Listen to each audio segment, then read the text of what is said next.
Le livre de Osée, chapitre 6. Ils disent : Allons, retournons vers Dieu, car celui qui nous a mordus peut nous guérir, car celui qui nous a blessés peut bander nos blessures. En 2 jours, il nous rendra la vie. Le 3e jour, nous nous lèverons de notre lit de mort, alors nous vivrons devant sa face.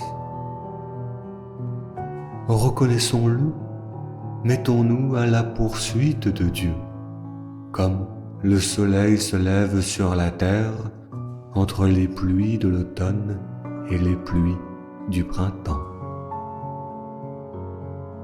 Dieu leur répondit :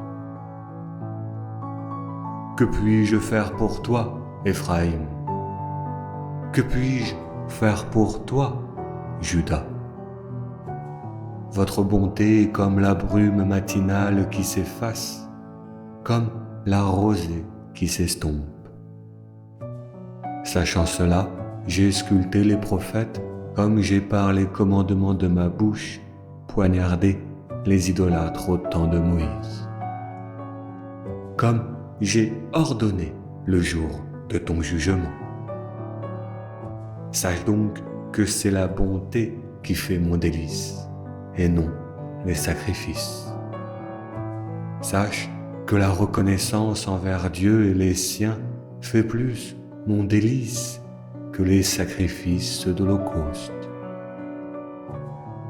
Mais ceux-là, les sacrificateurs, ont comme Adam transgressé l'alliance que j'avais faite avec eux.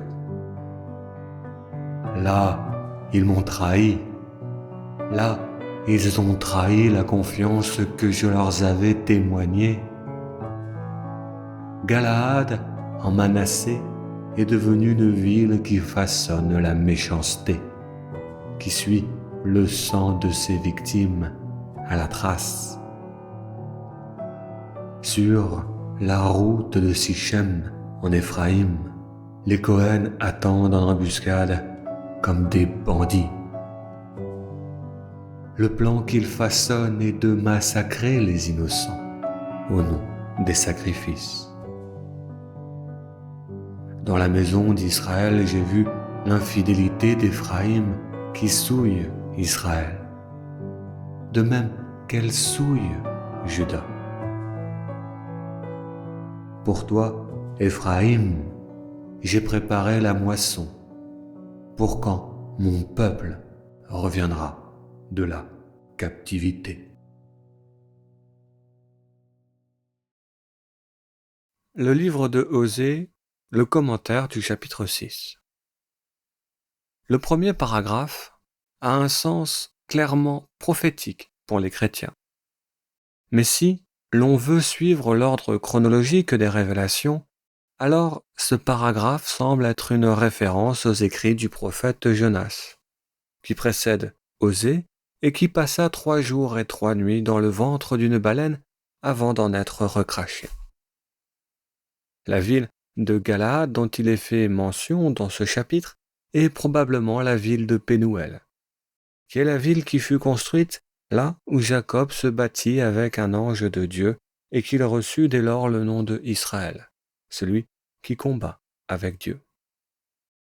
La ville de Sichem est elle aussi rattachée directement à l'histoire de Jacob, selon le chapitre 13 du livre de la Genèse. À son retour de Padan Aram, chez Laban, Jacob arriva à la ville de Sichem, dans le pays de Canaan, et il campa devant la ville. Il acheta une portion du champ où il avait dressé sa tente, des fils d'Amor, père de Sichem, pour 100 kessita. Et là, il éleva un autel, qu'il appela El Eloé, Israël. Enfin, le dernier paragraphe de ce chapitre fait écho dans mon esprit à la parabole de Jésus-Christ sur le Fils prodigue. Malgré les égarements et les erreurs, Dieu se montre miséricordieux envers celui qui revient à lui. Dieu a le pouvoir de changer la malédiction en une bénédiction. Le jour de la moisson peut aussi bien être le synonyme de festin organisé avec les récoltes, comme il peut être le synonyme du jour où il brûlera l'ivraie des champs.